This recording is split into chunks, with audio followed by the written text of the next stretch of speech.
Hi, in this video we are going our checklist conditions feature.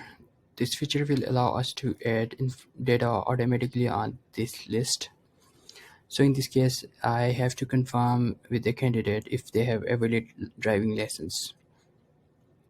So I already have a question in this additional information section. So if I go to this gear icon and if I scroll down, show condition settings,